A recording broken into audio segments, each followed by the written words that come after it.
வணக்கம் நண்பர்களே. 2025 மார்ச் மாத கிரக அமைப்புகளின்படி ரிஷபராசிக்கான பலன்கள். இந்த மாத கிரக அமைப்புகள் என்பது குறிப்பிடத்தக்க வகையில் அமைஞ்சிருக்கு. அதாவது ஒரே ராசியில் 5 கிரகங்களுடைய கூட்டணிகள் அப்படிங்கிறது அமையும். அதாவது சூரியன், சுக்கிரன், புதன், சனி மற்றும் ராகு ஒரே இடத்துல சஞ்சாரம் செய்துட்டு வரும். அதாவது இது எக்ஸாக்டாக சொல்லணும்னா கும்பராசிக்கும் மீன ராசிக்கும் இடைப்பட்ட இடத்துல இந்த கிரக கூட்டணிகள் அப்படிங்கிறது ஏற்படும். தவிர இங்கே சுக்கிரனும் புதனும் வக்ர நிலையில் சஞ்சாரம் செய்வாங்க. தவிர சுக்கிரன் இங்கே உச்சம் பெற்ற நிலையில் இருக்காங்க. ஆக இந்த கிரக கூட்டணிகள் என்பது வலுவாக இருக்கா, சாதகமான நிலைகள் இருக்கா அப்படின்னு பார்த்தோம்னா அதுவே ஒரு பெரிய கன்ஃபியூஷன் தான். காரணம், இது நட்பால் உருவாகக்கூடிய ஒரு கூட்டணிகள் அல்ல. எதிரிக்கு எதிரி எனக்கு நண்பன் அப்படின்னு சொல்லக்கூடிய நிலைகளை உருவாகக்கூடிய ஒரு கிரக கூட்டணி. உதாரணத்துக்கு சூரியனோடைய நிலை எடுத்துட்டோம்னா சூரியன் சனிக்கும் ஆகாது, ராகுக்கும் ஆகாது. ஆனால் புதன் சுக்கிரனோட இணைஞ்சிருக்கிறதுனால இந்த சனியும் ராகுவால் சூரியனுக்கு அவ்வளவாக சாதகமில்லாத பாதகமான நிலைகளை கொடுக்கவும் முடியாது. அதாவது இங்கே இப்போது சனியும் ராகுவும் சூரியனுக்கு பாதகமான நிலைகளை செயல்பட முடியாது. ஆனால் இயற்கையாக அவங்களால சாதகமான நிலைகளை செயல்பட முடியாது. அப்போ இங்கே என்ன மாதிரியான சூழ்நிலைகள் இருக்கும் அப்படிங்கிறது கொஞ்சம் கஷ்டம் யூகிக்கிறது. இந்த மாதிரியான காலகட்டங்கள்லாம் அந்த கர்ம பலன்கள் அப்படிங்கிறது அதிகரிக்கும். கிரகங்களால் இங்கே நல்லது கெட்டது வர்றது ஒரு பக்கம் இருந்தாலும் கூட அவங்க அந்தந்த நன்மை தீமைகளால் தீண்டப்படாமல் இருக்காங்களா அப்படிங்கிறது தான் இங்கே முக்கியமாக பார்க்கணும். ஏன்னா இந்த மாதிரியான சூழ்நிலைகள் நல்லதோ கெட்டதோ அவங்கவுங்க ஜாதகப்படி வரவும் செய்யும், போகவும் செய்யும். அப்போது இங்கே ஒரு பாதகமான விஷயம் நடக்குது அப்படின்னு வச்சுக்கோங்க. உதாரணத்துக்கு எரியிற தீ இருக்குதுன்னா அந்த எரியிற தீயை நம்ம அணைக்கிறோமா இல்லை எண்ணெய் ஊற்றி வளர்க்குறோமா அப்படிங்கிறது நம்ம கையில் தான் இருக்கும். அதுவே ஒரு நல்ல விஷயமாக இருக்குதுன்னு வச்சுக்கோங்க. உதாரணத்துக்கு ஒரு நல்ல சாப்பாடு கிடைக்குது அப்படின்னு வச்சுக்கலாம்.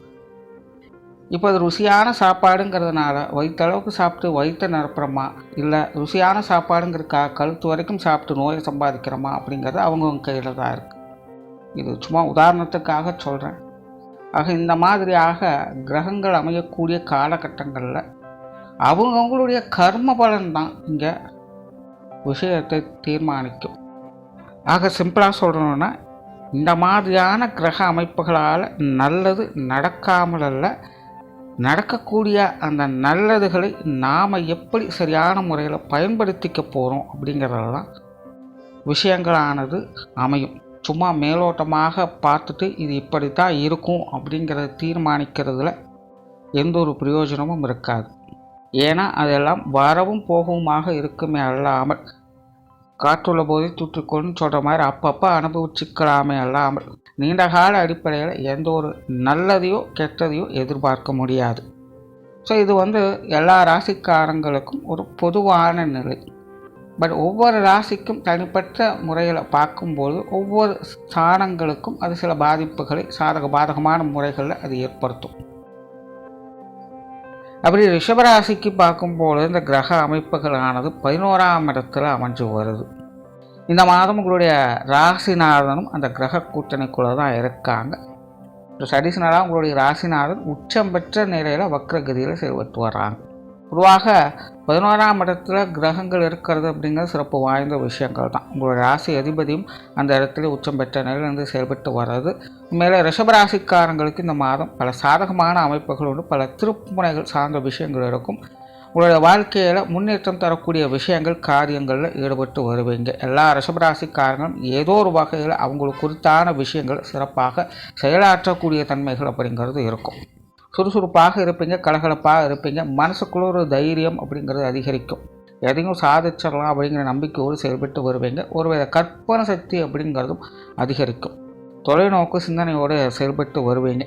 ஏதோ ஒரு வகையில் எதிர்பாராத லாபங்கள், அனுகூலங்கள், ஆதாயங்கள் போன்ற விஷயங்கள் உங்களுக்கு கிடைக்க பெற்று வரும். இப்படி பல சாதகமான அமைப்புகள் என்பது ரிஷபராசிக்காரங்களுக்கு இந்த மாதம் முழுமையாக இருக்குது. ஒரு முன்னாடி சொன்ன மாதிரி தான் அந்த கிரக நிலைகள் அப்படிங்கிறது ஒன்றுக்கு ஒன்று முரண்பட்ட நிலைகளையும் செயல்பட்டு வருது அப்படிங்கிறதுனால எல்லாத்தையும் தக்க வச்சுக்கிறது அப்படிங்கிறது அவங்க கையில் தான் இருக்குது. ஸோ நல்ல விஷயங்கள் கிடைக்காமல் இல்லை, எல்லாமே கிடைக்கத்தான் செய்யும். ஏதோ ஒரு வகையில் ரிஷபராசிக்காரங்க அவங்கவுங்களுடைய விஷயங்களில் நற்காரியங்களை பார்க்கக்கூடிய அமைப்புகள், சுப விசேஷங்கள், சுப காரியங்கள் போன்ற நிலைகள் கூட நிறைய ரிஷபராசிக்காரங்களுக்கு கைகூடும். பிரிந்தவர்கள் ஒன்று சேர்வதற்கான வாய்ப்புகள் கூட இந்த காலகட்டங்களில் இருக்கும். காதல் சார்ந்த விஷயங்கள் திருப்திகரமாக இருக்கும். இப்படி எல்லாமே நல்ல விஷயங்களை எதிர்பார்க்கலாம். அப்படி கிடைச்சது சரியான முறையில் தக்க வச்சுக்கிறது அப்படிங்கிறது உங்களுடைய சாமர்த்தியத்தில் இருக்குது. ஏன்னா ஒரு பக்கம் இந்த கிரக கூட்டணிகள் அப்படிங்கிறதும் முரண்பட்ட நிலைகளை செயல்படுது, கொடுப்பதும் கெடுப்பதுமாக மாறி மாறி செயல்பட்டுக்கிட்டு இருக்கும். இன்னொரு பக்கம் பார்த்திங்கன்னா உங்களுடைய ராசிநாதன் உச்சம்பெற்ற நிலையில் லாபஸ்தானத்தில் இருந்தாலும் கூட ஒரு வக்கர நிலையிலும் செயல்பட்டு வர்றாங்க. ஆக அதற்குண்டான அந்த அலைச்சல்கள் சிரமங்கள் அப்படிங்கிறது கண்டிப்பாக இருந்துக்கிட்டு தான் இருக்கும். ஒன்று கொடுத்து கெடுக்கும், இல்லைன்னா கெடுத்து கொடுக்கும். ஆக சிரமம் பார்க்காமல் செயல்பட வேண்டியது ரிஷபராசிக்காரங்களுக்கு முக்கியமாக இருக்கும். பிரச்சனை சங்கடங்கள்னு வந்ததுன்னா அமைதியாக சாந்தமாக இருக்கிறது முக்கியம். அதை விட்டுட்டு பிரச்சனைகளை பேசிய வளர்த்துக்கிட்டு இருக்கிறதுல எந்த ஒரு பிரயோஜனமும் இருக்காது. தவிர ரிஷபராசிக்காரங்களுக்கு இந்த மாதம் கொஞ்சம் வாய் நிதானம் என்பதும் தேவைப்படும். காரணம் என்னென்னா 2ஆம் இடத்துல செவ்வாய் இருக்கிறதுனால கொஞ்சம் அளவுக்கு அதிகமாக பேசவும் செய்வாங்க. இப்போ அந்த 2ஆம் இடத்துல செவ்வாய் சனியெல்லாம் வந்ததுன்னா ஒரு பிரச்சனை இருக்குது. நம்ம ஒன்று சொல்ல வெளியில் போய் சேரும்போது வேறு மாதிரி தான் இருக்கும். நம்ம ஏதாவது ஒரு கருத்தை வச்சு சொல்லியிருப்போம், ஆனால் மற்றவங்க அதை வேறு விதமாக புரிஞ்சுக்கிட்டு தேவையில்லாத சங்கடங்கள் வாக்குவாதங்கள் இழுத்துக்கிட்டே இருப்பாங்க. இவங்க சும்மா இருந்தாலும் அவங்க விட மாட்டாங்க அப்படிங்கிற மாதிரி இருக்கும். இல்லைனா மற்றவங்க சொல் பேச்சு அப்படிங்கிறத கேட்கவே மாட்டாங்க, கண்டு காணாமலுமே இருப்பாங்க. என்ன சொன்னாலும் மற்றவங்க காதில் எதுவுமே விழுகாது. நமக்கு அது ரொம்ப கடுப்பாக இருக்கும். நம்ம என்னடா இவ்வளோ தூரம் பார்த்து ஒவ்வொரு விஷயத்தையும் சொல்லிட்டு இருக்கோம், ஆனால் எதையுமே சட்டம் பண்ணிக்க மாட்டேங்கிறாங்களே அப்படின்னு சங்கடமாக இருக்கும். ஸோ இந்த மாதிரியான சங்கடங்கள் அப்படிங்கிறதெல்லாம் கொஞ்சம் தவிர்த்துக்கணும். அது மெயினாக பேச்சுவார்த்தைகளை கொஞ்சம் அவாய்ட் பண்ணிக்கிறது நல்லது. குடும்ப விஷயங்கள் காரியங்கள் சமாளிக்கக்கூடிய நிலைகள் இருக்கும். குடும்ப காரியங்கள் ஈடுபட்டு வருவீங்க. குடும்பத்துக்குள்ளே குடும்ப உறவுகளுக்குள்ளே சுப விசேஷங்கள் காரியங்கள் போன்ற அமைப்புகள் நல்லபடியாக இருக்கும். குடும்ப தேவைகளை பூர்த்தி செஞ்சுட்டு வருவீங்க. பொருளாதார நிலைகள் சமாளிக்கக்கூடிய நிலைகள் இருக்கும். பொருள் வரவுகள் சாதகமாக இருக்கும். குறிப்பாக ரிஷபராசிக்காரங்களுக்கு இந்த ஆடை ஆபரண சேர்க்கைகள், பொன்பொருள் சேர்க்கைகள் போன்ற விஷயங்கள்லாம் கிடைக்கப்பட்டு வருவீங்க. ஏதோ ஒரு வகையில் பண வரவுகள் அப்படிங்கிறது கொஞ்சம் தாராளமாகவே இருக்கும். எல்லாத்தையும் சமாளிச்சுக்கலாம். கடன் பிரச்சனைகள் சமாளிக்கக்கூடிய நிலைகள் இருக்கும். குறிப்பாக கடன் வாங்குவது கொடுப்பது தொடர்பான விஷயங்கள் ஈடுபாடுகள் அதிகரிக்கவே செய்யும். ஏற்கனவே வாங்கிய கடனை திருப்பி கொடுப்பதற்கான முயற்சிகள் ஈடுபட்டு வருவீங்க. இல்லை புதிதாக ஏதாவது கடன்களை வாங்கி புதிய சில விஷயங்கள் செய்யலாம் அப்படிங்கிற எண்ணங்கள் சிலருக்கு அதிகரிக்கும். ஏதோ ஒரு வகையில் இந்த கடன் போன்ற விஷயங்கள் வாங்குவது கொடுப்பது போன்ற தொடர்பான விஷயங்களில் ஈடுபாடுகள் கொஞ்சம் அதிகரிக்கும். அது சார்ந்த விஷயங்களில் நன்மைகள் அப்படிங்கிறதும் உண்டு. பட் அளவுக்கு வேணால் அமுதம் நெஞ்சு அப்படிங்கிறதும் ஒன்று மனசில் வச்சுக்கோங்க.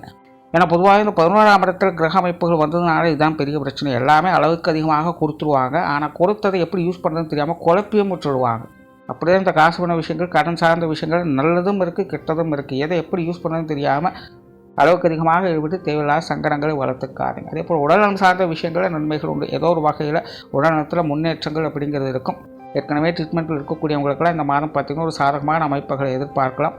மருத்துவ விரயங்கள் கொஞ்சம் குறையவே ஆரம்பிக்கும். குடும்ப உறவுகளுக்குள்ள சாதகமான அமைப்புகளை எதிர்பார்க்கலாம். பெற்றோர்கள் வகையில் நல்ல விஷயங்கள் அப்படிங்கிறது இருக்கும். கணவன் மனைவி உறவுகளுக்குள் அந்யோன்யம் அதிகரிக்கும். குழந்தைகள் வகையில் சுப பாக்கியங்களை அனுபவிக்கலாம். குழந்தைகளுக்கான சுப காரியங்களை நடத்தி வருவதற்கான வாய்ப்புகள் கூட இருக்கும். திருமண அமைப்புகள், புத்திர பாக்கிய அமைப்புகள் இது எல்லாமே சிறப்பாக இருக்கும். உடன்பிறப்புகள் வகையில் சாதகமான அமைப்புகள் இருக்கும். மெயினாக இந்த மாதம் பார்த்தீங்கன்னா ரிஷபராசிக்காரங்க எல்லாத்துக்கும் குடும்பத்தில் இருக்க யாருக்கு நீங்கள் அதிகமாக இம்பார்ட்டன்ஸ் கொடுக்குறீங்களோ உங்களோட உடன்பிறப்புகளுக்கு அதிகமான இம்பார்ட்டன்ஸ் கொடுத்து வருவீங்க. ஏதோ ஒரு வகையில் அவங்களுடைய விஷயங்கள் காரியங்கள் ஈடுபாடுகள் அப்படிங்கிறது அதிகரிக்கும். அவங்களுக்கான நற்காரியங்களை பார்க்கக்கூடிய அமைப்புகள் என்பது இருக்கும். அவங்க வகையில் சின்ன சின்ன மனஸ்தாபங்கள் அப்படிங்கிறது அடிக்கடி வந்துட்டு தான் இருக்கும். ஆனால் பெரிய அளவில் பாதகமான சூழ்நிலைகளாக இருக்காது. எல்லாமே சமாளிக்கக்கூடிய விஷயங்களாக நன்மை தரக்கூடிய அமைப்புகளும் இருந்து வரும்.